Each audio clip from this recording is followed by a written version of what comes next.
Okay, well, welcome here on this lovely Saturday morning here. We might get a little sunshine here in the Northwest. You never can tell. It's a hit and miss sort of deal.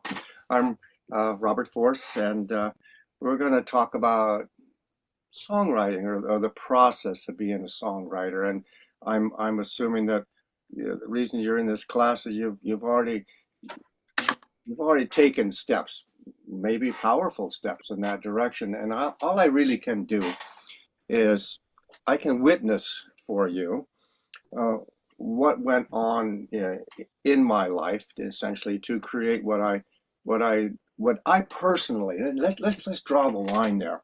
What I personally consider successful songs. So yeah, there's songs that catch the popular imagination. There's songs that talk about fantastic experiences with all kinds of convoluted metaphors and images, and I guess I'm just not that kind of a songwriter. I've always been a narrative songwriter. I had to observe it. I had to internalize it. I had to see how the life I saw could be reconciled with what I wrote. In fact, in some sense, I think that I wrote songs to essentially objectify an experience to help me see it out here before I could internalize it. Um, and this process, who is that poet within all of us? Who is that songwriter within all of us? Because I truly do believe that everyone has a song, and it doesn't need to rhyme, and it doesn't need to be long, and it doesn't have to be filled with grand illusions of crystal palaces or sweeping fields of green and all the things that our mind will gather and project from the books we've read or the experiences we've read or the desires we've hoped for, and so there there's a category, if you will, of songwriting that is available to everyone. I think that we know that country western music, for instance, has sort of a penchant for singing about heartbreak and loss, and at least some of their most successful ones do. Some of the early rock and roll is all about railing against the ills of society. Some of the folk tunes, especially if you go back to Woody Guthrie and Pete Seeger, talking about inequity of the workers. I mean, everybody has sort of a genre, something that drove them into wanting to do two things. And maybe in this class, we're only going to consider the one thing. And the two things are to say something about a situation, whatever, and then put it into song. And then in the cases of people like, let's say, Woody Guthrie had out on the road and during the Dust Bowl years, singing those songs and making that connection. And I do know that in my life, yes, I needed to go out into the world and sing those songs. I needed to sing the 50 times, 100 times, 1,000 times in different situations that allowed me to touch the externalness of that event and how it could bring its meaning back to me. In fact, this is not a commercial. I promise, not a commercial. But I spent 5 years writing these two books because I wanted to capture. Is I'm sort of graced or maybe cursed. I'm going to call it with a memory. Right. Things that happened yesterday or the day before, 10 years or 50 years ago, are as real and as available in my mind. And so being able to sit down and write those. And I used my songs as the bridge. Who was this young man going through the world? And how did those different pieces of my life drive who it is I was eventually to become? So, the dulcimer saved me. Who knows where I would have ended up if not at age 19 I hadn't stumbled into some early version of this instrument. And And I'm always struck, when like during the concert last night, where people talk about the dulcimer community, where everyone's talking about the dulcimer community. And yes, there is a community. And it says, to choose an instrument that is at once on the surface really simple, and as you dive further and further into it, complex, and has, for all practical purposes, no commercial value. People go, "Wow, here comes that dulcimer player guy." It's like, no, not never, not really, not usually. I mean, we had some people like Joni Mitchell who played the dulcimer on stage and wrote a lot of her tunes and actually composed them on the dulcimer. And I'm going to use her as just an early example. It's like, the one of her tunes that sticks in my mind is that we paved paradise and turned it into a parking lot. Yeah, that's not a metaphor.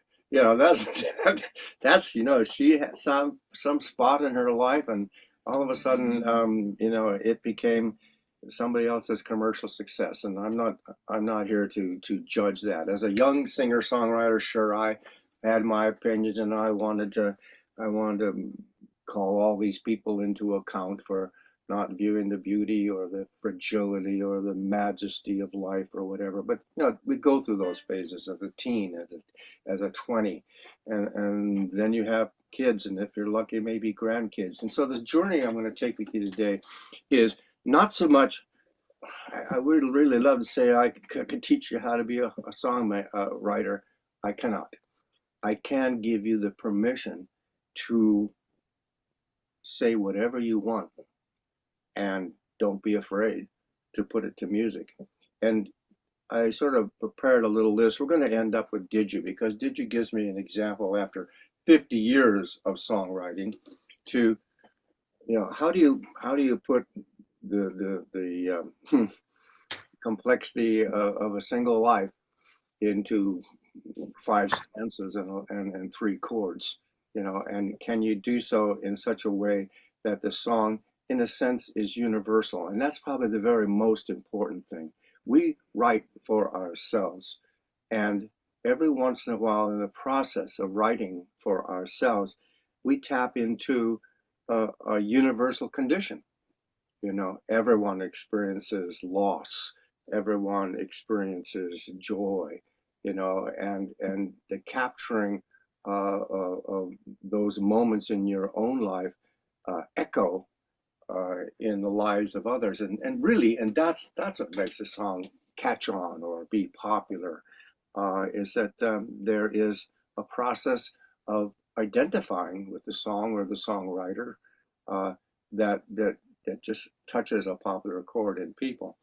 But how do you get there? So I have prepared like 6 or 7 tunes, but I want to put this one in first, because this is basically more or less right in the middle of my career.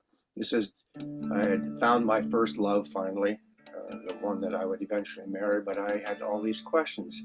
So I had sequestered myself. I wasn't sure what I was supposed to do. So I actually had a lifeboat, and I was living on the Columbia River outside of Portland in this little lifeboat. And most days for 6 months of that winter, I would just watch the river go by. You know, I would like to say that I wrote a bunch of songs in there. I didn't write a bunch of songs. I wrote one song. Uh, but in that song was the basic, captured the essence of what was going on for me at that point. And and as sort of a spoiler alert, had nothing to do with what the circumstances I just told you. Had nothing to do with searching for love or finding for love. That came much earlier, and again much later. But what I wanted to point out, the essence of this song is, it doesn't have to rhyme. It doesn't have to be long. Sometimes you can say in a single sentence everything you need to say, and anything else you add to it is just extra. In fact, when I recorded it for my record company, the uh, the, uh, the head of the record company said, "Oh, well, I want you to leave out that verse. It's more of an instrumental." It's like, no, I couldn't do that, because yes, but the instrumental was to set up that one moment where I was able to speak a single truth. Okay, called Conversations with the River, and once again, that's published out there on the web. But simple chords. This is the D, an A7. Okay.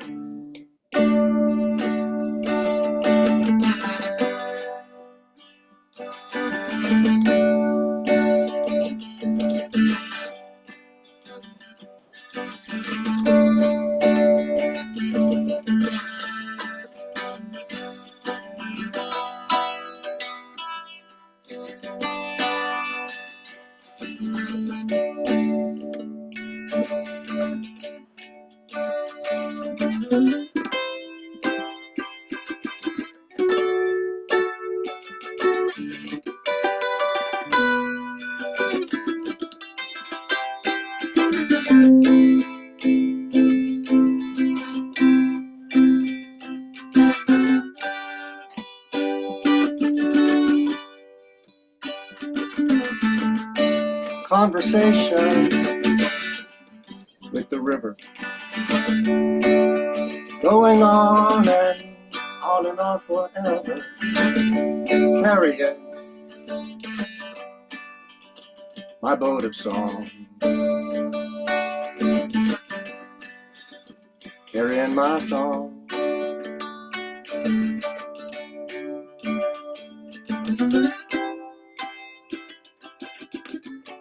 And as you can imagine, that it's flowery and does this, but the whole idea of the song was sometimes it's like tricking yourself, looking in the mirror. You know, if I glance quick enough, can I actually catch myself seeing myself? And I think one of the things that all songwriters struggle with, or at least deal with, is how to get out of your own way. You know, how to take a simple thing like what I just said, conversations with the river, going on forever, and they're carrying my boat of song. You know, it was a statement, an affirmation. Here I am. This is what I'm doing, and the realization. And I have to say that that truly was just 2 weeks ahead of what was sort of the turning point in my career. Because at that point, I had been deciding to uh, abandon. I had in search of the wild dulcimer out. I had all these things going for me, and I thought, no, it was be immoral for me to take advantage of the commercial aspect of music, because I was a pure musician. I just needed to go out into the woodshed and go into the woods and sing for the birds and bees and flowers and things like that. And so the epiphany, and like many of these songs, by the way, I think I alluded to that in the very first part. Like many of these things, the song may be the epiphany, but it is not really internalized, not yet.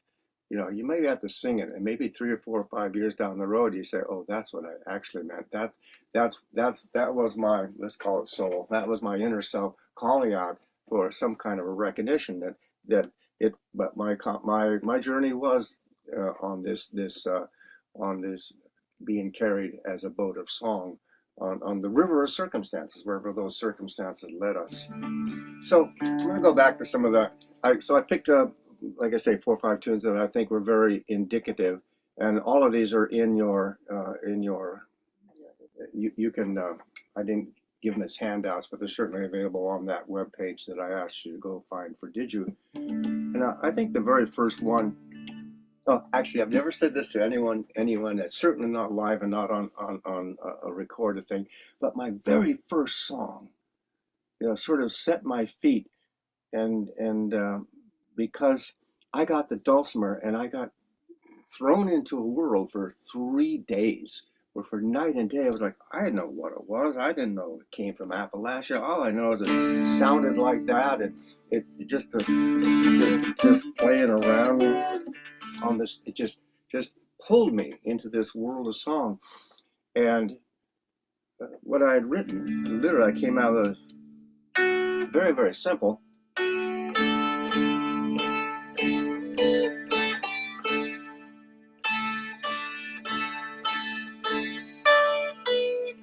So, but very, just finding, here's the fifth, and here's the third, and here's the octave. You're sort of discovering your pathway into music. But the most important thing happened was that the verse which came out of it, or the once again the direction. Let's call it the direction. The direction for Robert Forrest the mandate set his feet on a different path in the middle of the first year of college in 1967. So I said, I listened to the wind today, and I walked upon an ocean spray, wandering where children play, the fantasy of dreaming. Okay, this is me trying to edge my way, catching a glance of myself in the mirror. So, you know, I wasn't out there on the foam, I wasn't doing all that stuff, but somehow, it's never worked for me before. There never has been this door where so much more is open to meaning. It's like, oh wait, because I was awash in experience. I was an extremely intellectual kid, a very wide-read kid, a debater kid, in the world, and you know, Civil Air Patrol, and yes sir, no sir. I mean, I had rules and regulations and things that I did. And so the second verse is what simply said, and now I no longer doubt what one voice is all about, raised in happiness to shout, with joyous laughter stirring.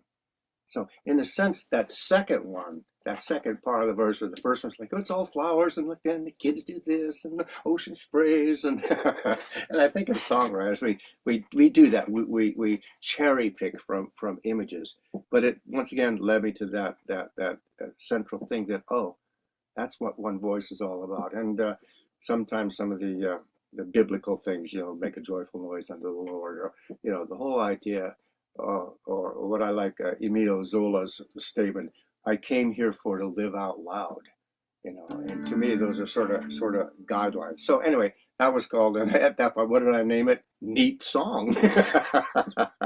So that neat song told me that I had a lot to learn, and it took me years and years to begin learning, and then finally I literally just dropped out of college, put my dulcimer on my back, and off I went to go find the world, and literally to go find myself.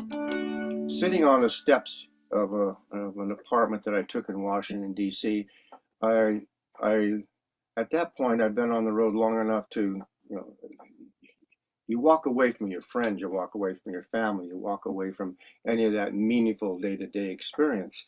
And so you start dreaming. Of course, my big dream, I had sort of a tumultuous childhood. My big dream was to find someone, to be with that someone. And once again, talk about a universal experience. I do believe that can be argued as one of the central universal experiences in anybody's life. And so I wrote a song, once again, a very simple song, and you know, it was long before I discovered chords and doing anything with chords. I was still what I call a linear player, and every once in a while I could sneak in a couple of songs. But I'm struck, but even to this day, a song that was written almost 50 years ago still resonates in some people, because I live in a sailing community. And because I live in a sailing community, and the song was called Sing Sailor, and it addresses the metaphor of being out at sea and looking for the shore. I'm not going to do the whole song, but I just want to go like, so,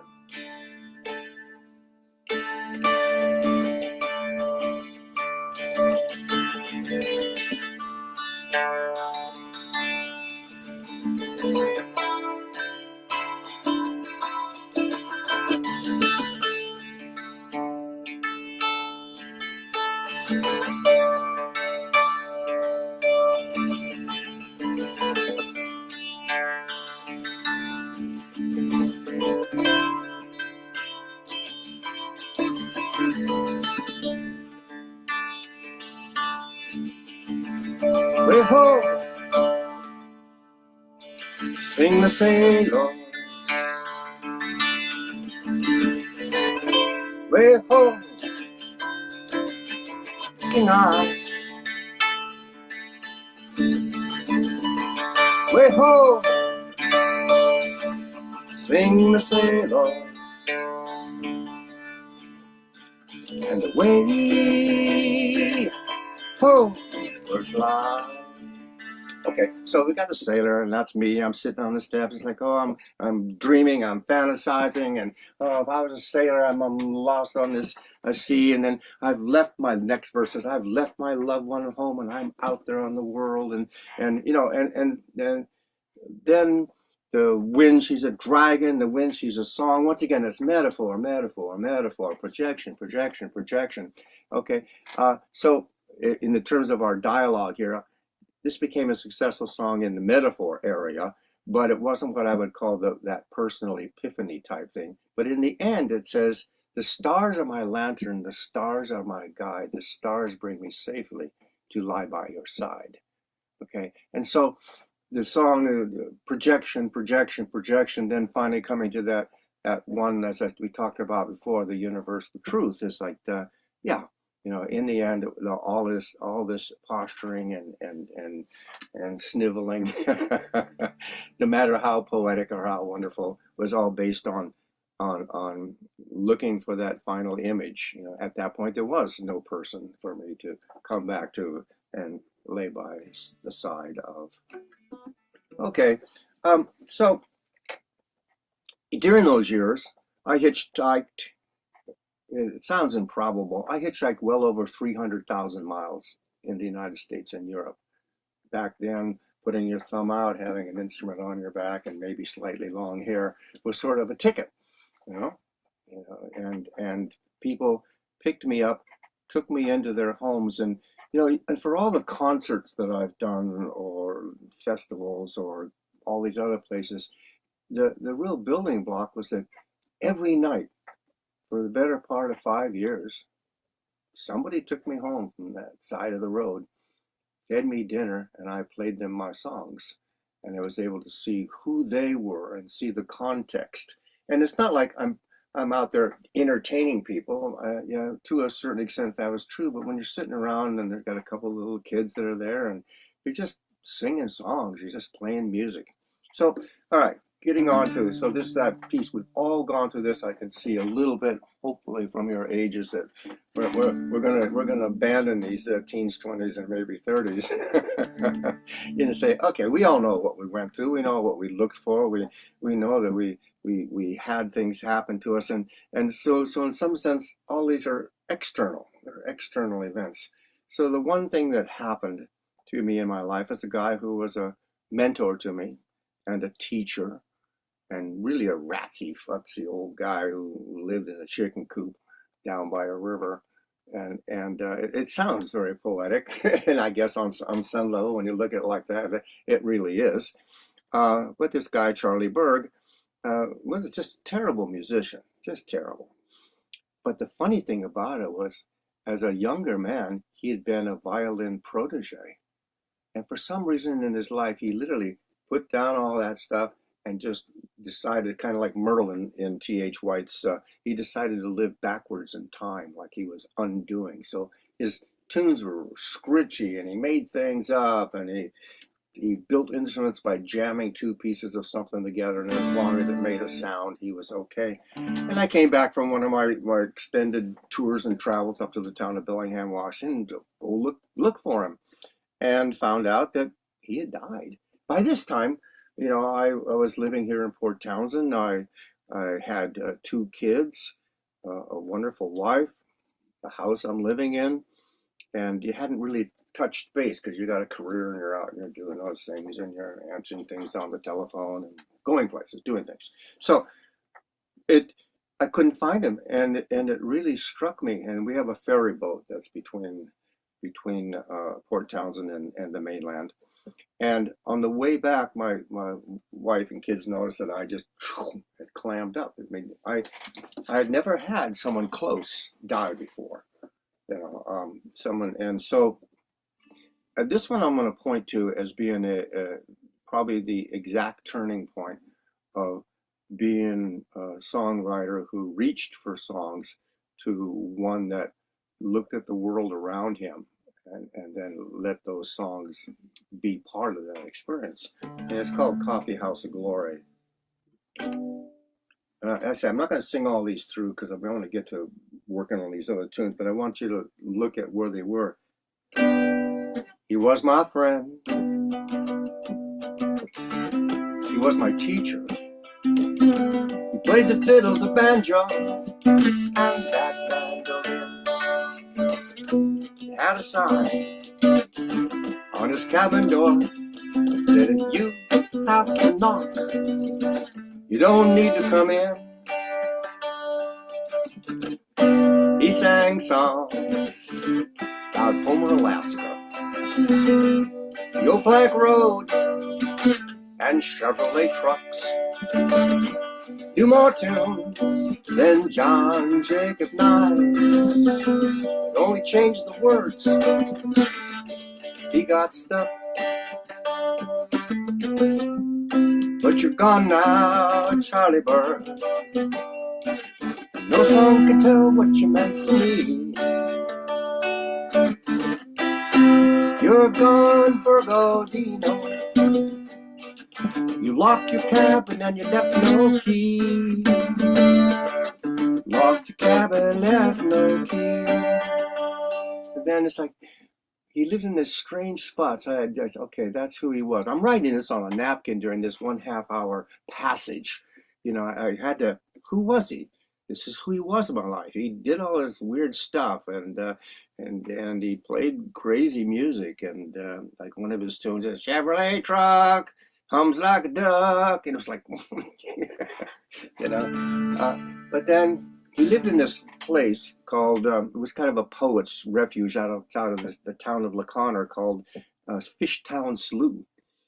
And there was this phenomenon that happens here in the Northwest. I don't know where you're all from necessarily, Ohio, okay. But here in the Northwest, particularly maybe with climate changes and trades, you have a leaden gray sky almost all the winter days.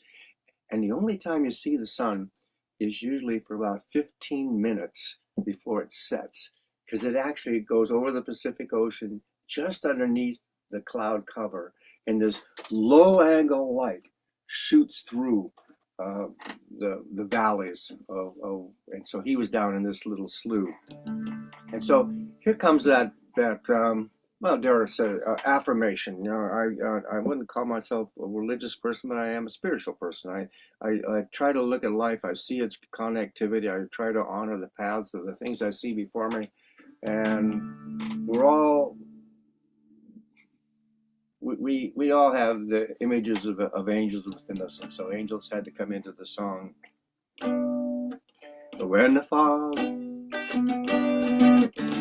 steals up the river, lights up the grass in Fishtown Slough, and when the rain comes lapping on the water, sounds like those angels come to welcome you through.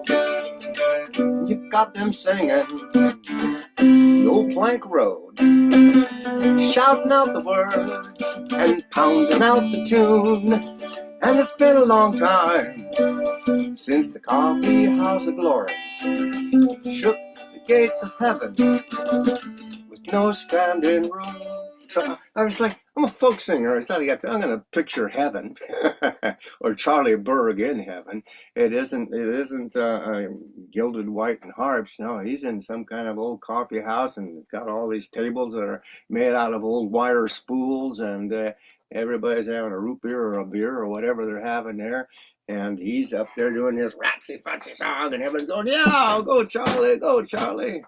And so pointing out back to our theme of the songwriting is that, okay, and at that point I knew I had written a song that told me what it was. And I think the majority of my songs after that time tended to start from that idea of what's the personal experience, what is the part of you that sees this, and out of need, okay, that's probably an important thing. Out of need has to be written. Out of need has to be sung. Out of need has to be shared. So that's what Coffeehouse of Glory was for me. And I still look back at that time, this is now 30 some years ago, at this turning point, if you will, that the metaphors are gone. I mean, sure, there's sort of this fanciful imagery about all the angels up there pounding on the tabletops, and singing some screechy old song while Charlie hacks away on his Bruno mandolin. But the idea is that, but it started off, this is who he was, and this is what it did. And it has these anomalies, like, and he did actually have a sign on his little cabin that said, if you have to knock, you don't need to come in. If you weren't friends enough with him to walk in the door and say, hey, Charlie, what's going on? Then he didn't want you there. So anyway, so that person had a major influence on my life. So I'll have just one more song in this cycle before we step into the did you part, and that's when do you become overwhelmed by what it is you're doing? You know, when does that objectifying, because even when I'm writing Charlie, I'm writing it, you know, from the heart, and what's what I saw, and this is what I did, and this is who he was, and this is what I hope for him. That's what I hope for all of us. I mean, I would say in some sense, although the song is closer and more personal, it's still in a sense a little arm's length because it's somebody else, and it's what happened in their lives and my interaction to them that creates the sorrow, the loss, the tension, the happiness, the resolve. I mean, this song could be done up tempo or it can be done slow and lugubriously up to a point. But then I had grandkids and I had a granddaughter. And, you know, a lot of people talk about love. Love's obviously a pretty universal topic. But what's unconditional love? When you know that some part of yourself has been surrendered, you know, that you no longer really have a say. You're on some kind of wild ride, and you're lucky to be able to hang on because there's nothing you can do about it. There's nothing you can do about it. So I would have to say that if Charlie Berg's song, The Coffeehouse Agora, was a turning point in finding myself as a songwriter who was capable of capturing the moments of the lives around me and making them relevant, both me and to other people. The Molly song, which I very rarely play because it's on some level a complicated fingering. I'll try to make it less complicated. The Molly song was something that is so intensely personal. And when I have sung it in concerts, of course, the grandparents get it. Anybody with a grandkid, they get it. They know what's going on here. And literally, as I was, like when I write a song, I'll play with a verse and it'll hang there, and I'll kind of like do something else, and it's in my head, and I'm just kind of. This case, I was driving my car from Seattle down to Portland for a performance, and the Molly song was going on in my head. That day or that October, I had planted 100 pumpkins. And every day during the summer, we were out tending those pumpkins and giving them water and doing all the different things and then, so I sort of recount some of the things I'm doing with my granddaughter. But then, and so it's okay, so it's like the Charlie Berg song. We did this and then we did that, and she's this and she did that, you know. And then all of a sudden it's like, and why? And what happened? And tears started coming down my face, and I had to pull over, you know. So the concept of a personal epiphany, and once again, being fortunate at that point, I've been a singer songwriter for a good 35, maybe 40 years, to find that what was being written was so intensely personal that I literally couldn't stay on the road. So I'm going to do a little bit of that.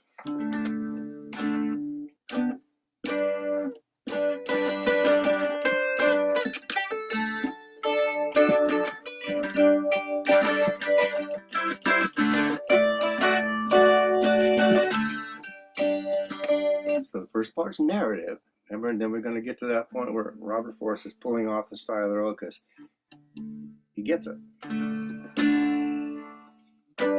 Standing in the garden with my son's daughter.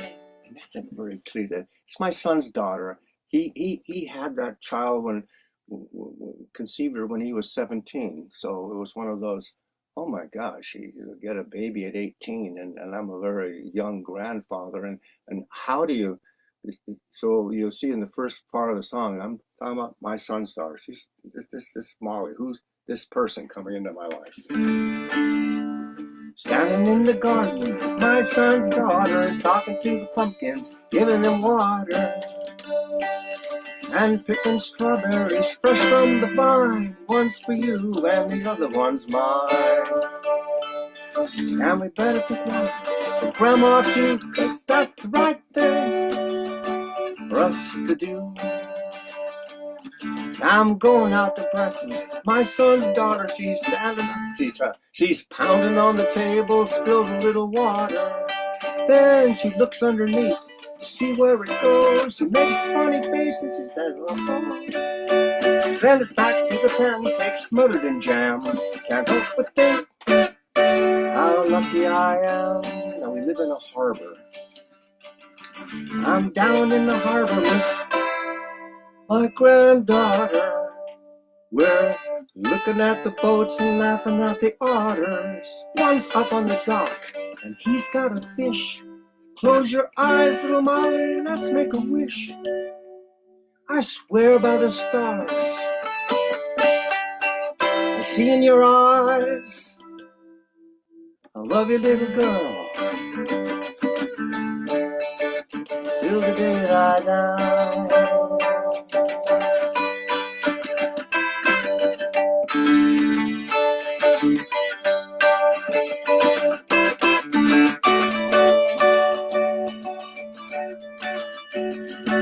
Well, one thing is certain, one thing is true. You gotta believe in angels, oh yes you do. 'Cause when I'm gone, I'm gonna be one for you. When you are lonely, when you are afraid, you can remember this song your old grandpa made.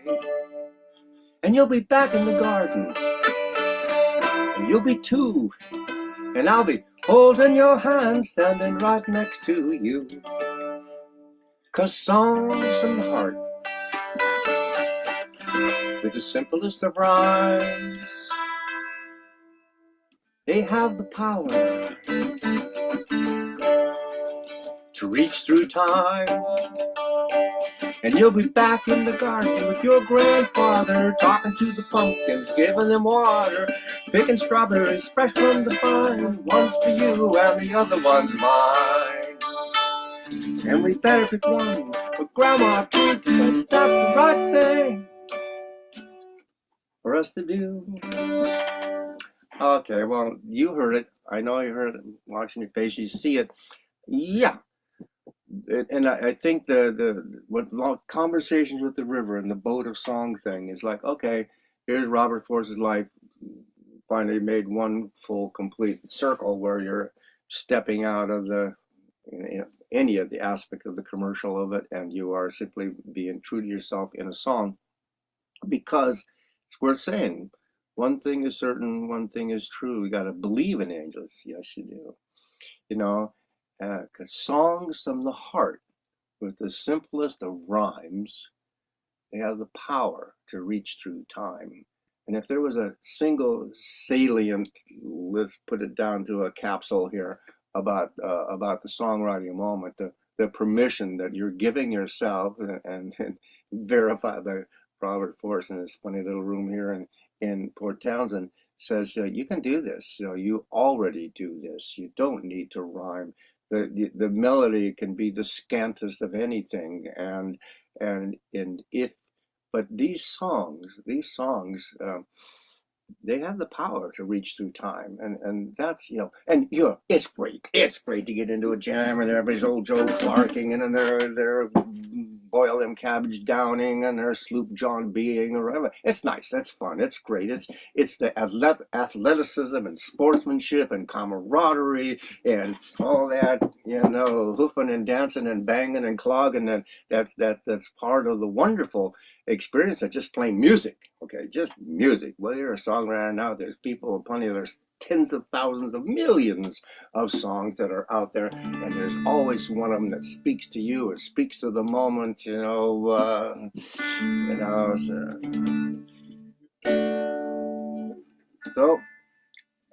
here we get to that point. I'm gonna check my time, make sure I'm not gonna run to. All right, we're just about the right spot. The Did You song is probably, I would say, I wouldn't call it a magnum opus, but it does do that. At one point, then your kids are grown, you've got grandkids, you're out on, what was I doing? What was I doing for that last 50 years? I mean, who did you think you were? And you wrote books and you traveled, you did concerts and you gave interviews and saw your name in lights, and but that, in a sense, is sort of the byproducts of almost anything we get into, as artists or even as a commercial venture. One of the things that I've enjoyed living in my community is that everybody's famous for something. Everybody's gone out and ran some great business or caught a bunch of great silver fish they brought to the market, or everyone's is a hero. Heroine, a hero these days in their own lives, and recognizing that. So this next song, mind you, okay, this is a very important thing. I never, ever, ever wrote a song for, quote, commercial success. I think I could. I understand the elements of it, but that wasn't I love this Scottish word, this geese. GEIS. This wasn't the thing this wasn't the path I needed to be on. In fact, some of them went out that way. Some of them kind of had lives of their own, like Welland or whatever. But certainly wasn't my intention. I was awash in a sea of music, just like that Conversations with the River on my boat of song. So this Did You, and here we go. Now you got the words in front of you. I'm going to teach you to do this and explain how we went through each of these parts. It starts with that D, but it's an inverted D. That means that we're going to start on the bass string. So we're actually playing a 4-3-2 rather than that one. It just sounds a little better. And we're going to go to an A. And the A is a bit of a stretch for some people. It's probably the biggest stretch a person can make on the dulcimer, playing the way I do with these fingers here instead of doing it with a thumb. I don't know how you're doing it, but you've been playing long enough. You know where to go get the A. And there's lots of A's out there. When I play a song, when I construct a song, I construct it for the actual tone. And some A's and C's and whatever are better than others. Like for this song, that's a much better D than this one. I don't know why, but it rings in my head that way. And so basically from that D down to the A to the G to the D. And that's what the country music people call 3 chords and the truth. Ain't nothing fancy about that. You've got this bare bone 1-4-5 thing that they're going to teach you in every dulcimer class or any music class you ever been. Fried chicken, good dinner, ate every bit. F, C, G, D, A, E, B. Take any one. The one behind it's a fourth. The one ahead of it's a fifth. Those 3 elements interchanged over and over probably make up, I'm just making this out on top of my head, but make up 90% of most of the things that we would call folk songs, because the taste of people is to have that simplicity. So to be able to find simplicity and present complexity in it at the same time is a real balance. So we're going to go da da da da da da. You hold that A, come back to a B, and you hold that D, go to a G, back to the A, and then the D.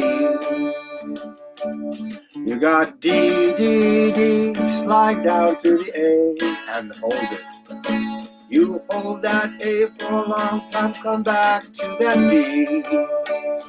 You play that D a whole long time, and then there is that G. Back to that A and to the D. Now this song has no bridge, and that's the other thing. Some people say, "Oh, well, you gotta go somewhere else with the music." Well, maybe you do, maybe you don't. But to me, this one just never had it. So the question I was asking myself, what did I do? Did I actually go and do and be all the things that I mean, you know, as that young person starting off in the world? Did you go where you wanted to go? I'm asking myself. And did you do what you wanted to do?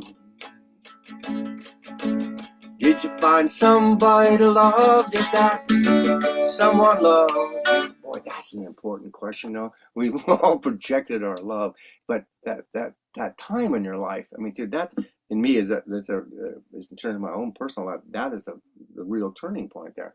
Yeah, I found lots of people to love.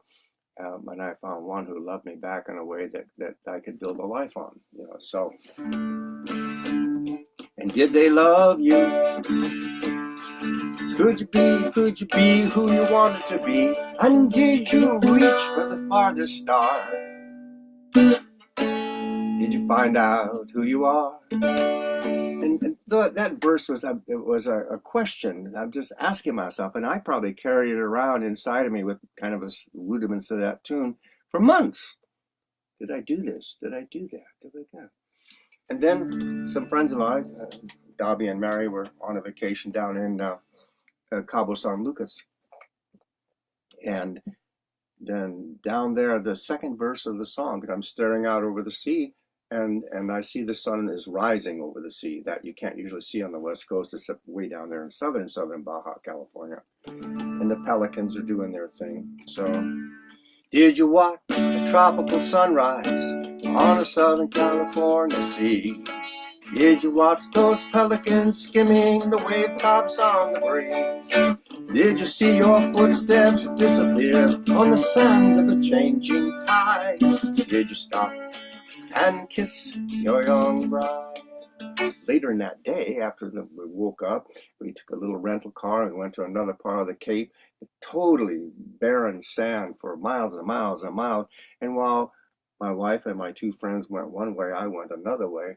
And as I turned back to look, and now here's where metaphor, analogy, that these things come together, is because you see your footsteps disappear on the sands of a changing tide.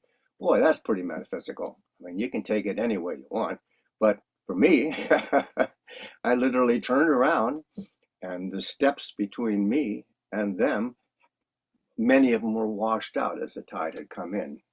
So, yes. Then, okay, what was important? What was next important in my life? Okay, next important in my life was, did you read to your children late into the night? Kiss them on the foreheads, turn off the light. Did you open the door just one more time to watch them in their sleep? Did you discover love is for keeps? Oh yeah, remember that? Yeah, it was like, it's like you open the door, you look in, and my wife and I say, "Look, they're still breathing. They're in there. They're still in there." You know, and of course there's a chorus that goes between. So, did you go where you wanted to go? So you're, in terms of the song, you're reaffirming the part. Now, I had, what was else is really super important is that I had a musical partner, the one that I wrote in Search of the Wild Dulcimer with, and you know, and he was for 20 years we careened around the world being crazy musicians and finding loves and eventually getting married, and then he died suddenly in 1990. So I literally left the road, left being a performer for 10 years, because I took up another profession. I became a teacher and a principal and that kind of thing. I still played music. I still went to kindred gatherings and festivals every now and again, but I stopped being let's call up and see if we can get that Bob Force guy to come play. Because there was half of my life in terms of he played music and we both played dulcimer, and he played it in such a way that that other voice was gone. And it was almost certainly 20 years after he died that I could finally at least say that. And this is the part where then, okay, we can laugh about our children, we can project the idea that our husband or our bride are also young in our mind, so kissing your young bride or young husband is always part of it. The poetry of the pelicans, the disappearing of the feet on the sand. But a good song builds. So as I dug deeper into my core, this is what came out of it. Did you hold the hand of your best friend as he slipped from this life? Did you look into his eyes, know it would be alright? And did you draw or paint or pray or write a song? Did you pick your life back up and move on? And did you go where you wanted to go? So yeah, I did hold his hand. I did look into his eyes. I did hear his dying words. But that like puts a cork, a stopper. It takes years and years, I think, for an experience. Charlie Berg was a friend. Charlie Berg died, but this is a guy that I've lived, traveled with in the most outrageous and crazy circumstances for the better part of 20 years. So, all right. So I've told my story. Yeah, did I go places? Yeah, I really did. Did I go off with my wife and see and I love that metaphor. Yes, I've watched my footsteps disappear on these changing tides. It's folly for us to say I've put my foot on this planet and there I shall stay.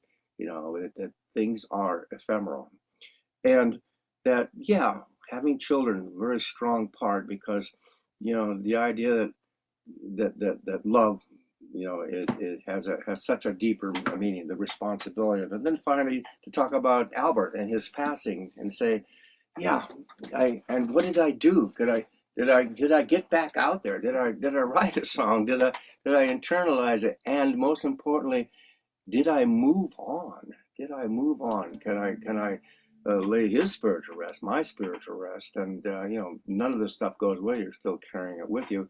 But yes, you do need to move on. So bring us to the final verse then.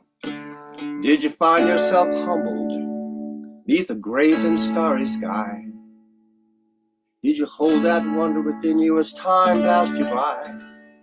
Did you give praise for all of the ways you were fearfully and wonderfully made? Is this something you could trade?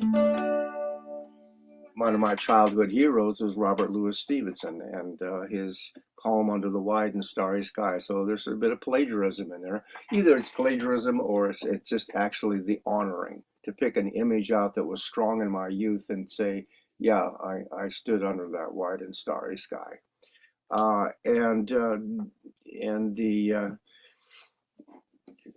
Did you hold that wonder within you? Boy, that's a trick, isn't it? As we go through life, that's a trick. Did you hold that wonder within you? Or did you need to kind of replenish? Here's a new experience. Here's a new experience. No. That was what it was, and I held that wonder, the splendor of the firmament. And then, as I was struggling, the last part of the song, I couldn't get out of it, and I got a letter. I got a letter from a person I had met at a festival, and she was a young lady, maybe 17. So here by now I'm 60 years old or more, and she wrote about some technique she had discovered, and then she closed with that little, as I came to find out, was a quotation from the Bible. I went, well, there is a very appropriate, and it literally went into the song and said, and that was the end. That was the closure to it. Did you find yourself humble beneath the great and starry sky? Did you hold that wonder within you as time passed you by? Here it is. Did you give praise for all of the ways you were fearfully and wonderfully made? And no, it's not something you can trade. So that's that song, and I'm sure I've written a few tunes since then, but in the sense of the necessity, I can write a tune. I can write a tune about anything. I can write about doing the dishes. You know, it's easy. It's really easy. You're doing the dishes. You already know what to do. Head in the soapy water, in things in the back. You know, we can all do this stuff. And I know that this is what you're doing. So I promise you I teach you that song. So let's just play it together and we'll sing it through. We have just enough time to do that. It's just a basic D, and it's a A. We go back to that D, we throw in that G, get back to that A, and back in again. So here we go. Did you go where you wanted to go? Did you do what you wanted to do? Did you find somebody to love? Did that someone love you? Could you be who you wanted to be? And did you reach for the farthest star? Did you find out who you are? And did you watch a tropical sunrise on a Southern California sea? Did you watch those pelicans skimming over the wave tops on the breeze? And did you see your footsteps disappear on the sands of a changing tide? Did you stop and kiss your young bride? And did you go where you wanted to go? And did you do what you wanted to do? Did you find somebody to love? Did that someone love you? Could you be who you wanted to be? And did you reach for the farthest star? Did you find out who you are?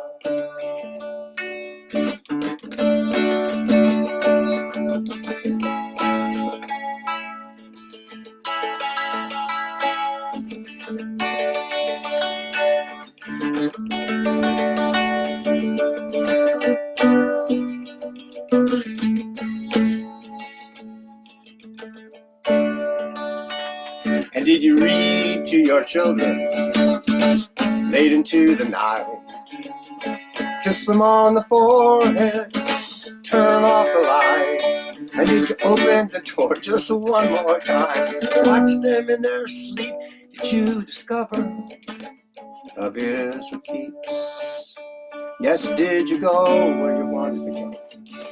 Did you do what you wanted to do? Did you find somebody to love? Did that someone love you? Could you be who you wanted to be? And did you reach for the farthest star? Did you find out who you are? Did you hold the hand of your best friend as he slipped from this life? Did you look into his eyes, know it'll be alright? And did you draw or paint or pray or write a song? Did you pick your life back up and move on? Yes, did you go where you wanted to go? And did you do what you wanted to do? Did you find somebody to love? Did that someone love you? Could you be who you wanted to be? And did you reach for the farthest star? Did you find out who you are?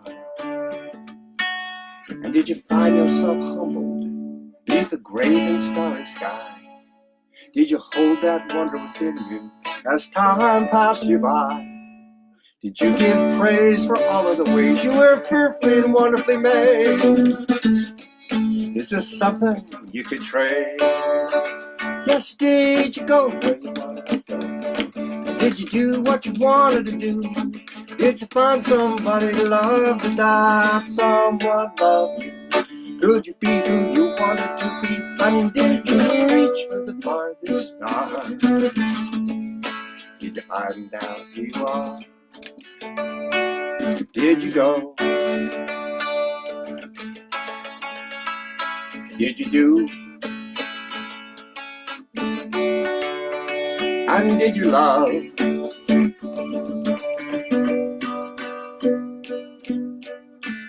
Did you make peace with heaven above? So there it is, folks.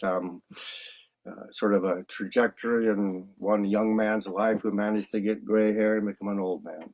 And I hope our time together and me recounting some of these stories has given you the fierce permission to just call it like you see it, tell it like it is. Don't be afraid to write about teapots and quilting, because everything is a universal experience to someone at some time.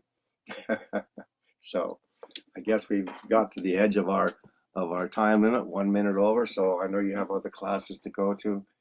Thank you. Thank you so much for being here. And I will. Yes, thank you so much for your time and teaching us and going through this. It's been very nice. Oh, great. Well, thanks everyone. Well, I guess maybe I'll see one of you or two of you in the next couple of classes, but hopefully down the road, as they say. Okay. Yep. Bye, y'all. Thank you. Bye.